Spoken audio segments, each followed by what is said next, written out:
Au deuxième étage de la Tour de la Paix se trouve cet espace, la chambre du souvenir. Est-elle à la fois belle et bouleversante? Longtemps considérée comme le cœur de la tour, cette salle solennelle et sacrée a été créée à l'origine pour honorer les Canadiens morts pendant la Première Guerre mondiale. La chapelle du souvenir est un espace de contemplation. Vous êtes censé y accéder lorsque vous sortez du bâtiment et que vous montez les escaliers de la Tour de la Paix. Vous êtes physiquement dans un bâtiment séparé. Vous descendez un petit couloir et vous entrez dans la lumière. C'est un espace très lumineux grâce aux vitraux qui s'élèvent sur plusieurs étages. Le plafond est également haut de plusieurs étages, de sorte que vous avez l'impression d'être soulevé, mais aussi d'entrer dans un boisé sacré. Pearson l'a imaginé de la manière suivante. Vous arrivez d'une forêt et vous arrivez dans un espace au milieu grâce à la lumière diffuse qui vient des arbres. Le plafond est constitué de ces arcs en éventail qui rappellent un peu l'idée de la canopée des arbres. Il s'agit de la chapelle du souvenir, qui n'est pas un espace religieux, en ce sens qu'il ne s'agit pas d'un espace consacré, mais qui a une signification en termes de réflexion et d'hommage. Elle a donc une allure très différente du reste du bâtiment. Elle est conçue pour être un lieu tranquille où l'on passe un moment à réfléchir aux sacrifices consentis par ces personnes.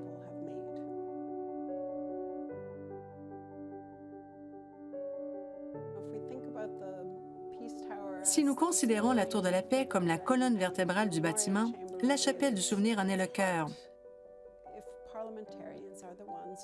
Si les parlementaires sont ceux qui, en fin de compte, décident d'envoyer des gens à la guerre au moyen de loi, ils ont le devoir de rendre hommage à ceux qui font le sacrifice suprême ultime en exécutant ces mêmes décisions. Ils doivent penser à eux lorsqu'ils prennent ces décisions. Ils ne doivent pas prendre ça à la légère.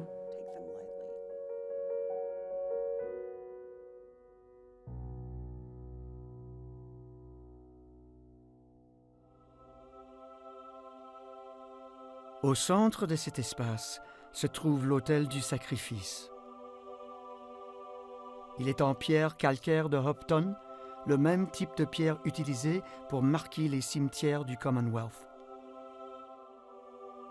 Sur le côté est inscrit un extrait du célèbre roman et allégorie de l'écrivain anglais John Bunyan, Le voyage du pèlerin.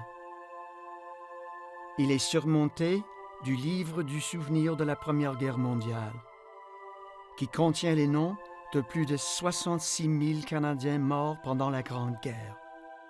La guerre qui devait mettre fin à toutes les guerres.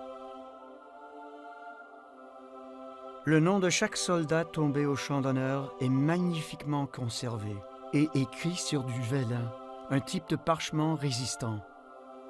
La création de ce livre a pris des décennies et a été achevée en 1942. À l'époque, le Canada vivait une autre guerre mondiale effroyable. Lorsqu'il a imaginé cet espace, John Pearson n'a bien sûr jamais imaginé qu'il y aurait des conflits militaires ultérieurs.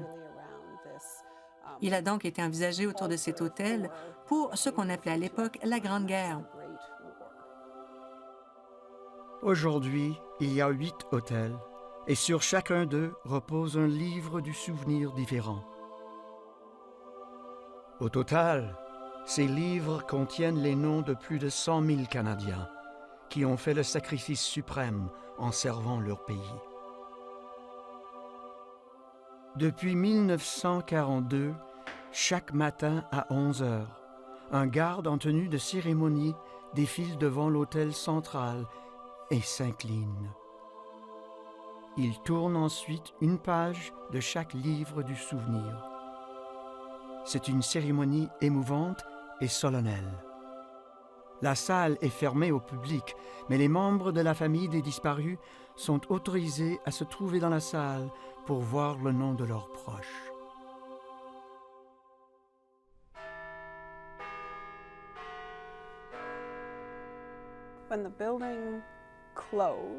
Lorsque le bâtiment a fermé et que nous avons déménagé dans l'édifice de l'Ouest, nous y avons transféré les livres du souvenir. La cérémonie de la page tournée se poursuit donc encore aujourd'hui dans un espace qui n'est pas la chapelle du souvenir, mais qui convient au maintien de cet hommage. Les livres suivront la Chambre des communes. Ainsi, lorsque la Chambre des communes retournera dans l'édifice du centre, les livres feront l'objet d'une cérémonie de clôture dans l'édifice de l'Ouest, dans la salle du souvenir, et le lendemain à 11 heures, lors de la cérémonie de la page tournée, les livres seront exposés dans la chapelle du souvenir.